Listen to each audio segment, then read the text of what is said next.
This is Leo, and Leo knows the secret to creating limitless motivation. But before we can talk about that, we need to first understand his childhood. Leo was born into the slums of Brazil, known as the favelas, and this area is filled with crime, drugs, danger, and there essentially is no government enforcing any laws here. And Leo had a pretty rough childhood. He never met his dad, and his mom worked all the time in order to put food on the table for him and his little brother, and she was the most important person to him in his life. But one day, Leo's mom got very sick, and there wasn't a hospital for them to go to, and they couldn't really afford to go to the city and pick up the right medical supplies. Leo and his brother did everything they could to help her, but she didn't make it, and she died. At the young age of 17, Leo had now become the man of the house. He had no money, no expertise, no education, but he had to somehow figure out a way to provide for himself and his 8-year-old brother. And if he couldn't figure this out, him and his brother probably wouldn't be able to live long lives. At first, Leo tried to do legitimate work for people around the city, stuff like cleaning, shopping, that kind of thing. But he quickly realized that this kind of work would not be enough. Plus, a lot of the time, the locals would scam him or they wouldn't be able to pay him enough money. So things quickly went from being bad to worse, and he was slowly running out of options. So one day, Leo was walking around the city and he was starving. He was literally willing to do anything to get some food.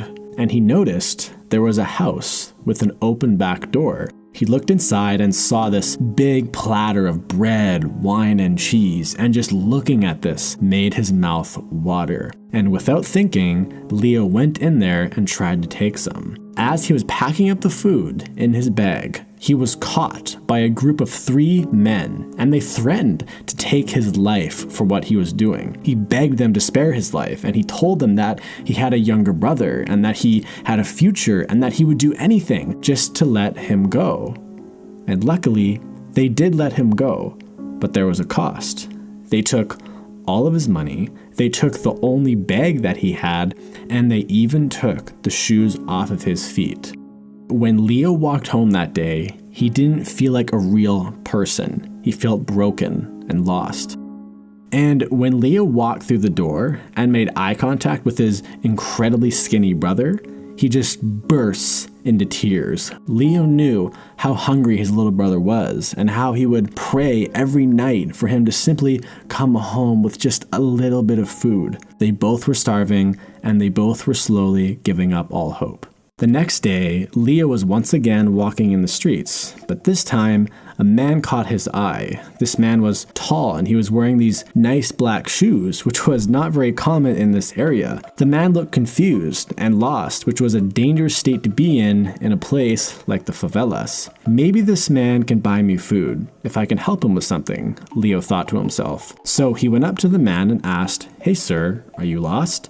And it turned out he was a wealthy businessman who was from the city center of Rio, and he had come to explore the favelas. After they had talked for a little bit and established a little bit of trust, Leo said, "Look, I'll make you a deal. You are probably going to get robbed if you keep walking around like the way you are. I'll show you around the favelas if you buy me groceries for the week." The wealthy man paused for a second and said, "Okay, deal."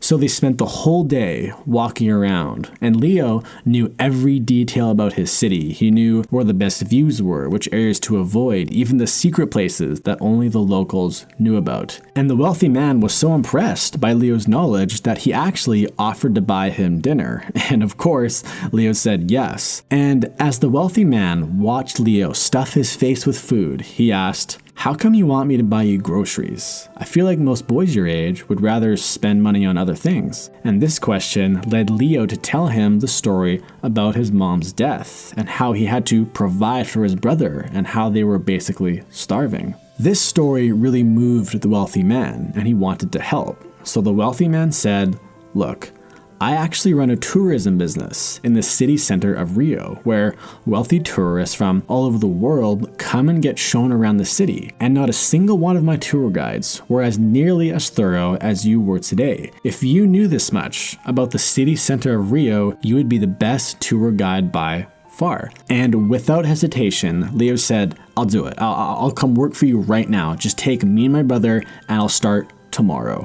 The wealthy man looked at him and quietly said, no, but I will give you these books describing the tours that we offer, and you will need to read through all of them and learn everything you can about Rio, the history, the attractions, the street names, I mean, everything. And if you pass my test, I will consider bringing you on. The man gave Leo the books, paid for his groceries, and he told him that he would return in about 2 weeks. And when Leo got home, he just looked at all the books. It reminded him of when he was in school and how overwhelmed he would feel when he had to read books for his classes. See, Leo had actually dropped out of school at a very early age because his teachers and peers labeled him as incompetent and stupid, and they basically told him that he wouldn't be successful. And all these voices still deeply haunted him to this day. And Leo thought to himself, this is crazy. Should I actually spend my time reading these books while I could be out trying to get more food?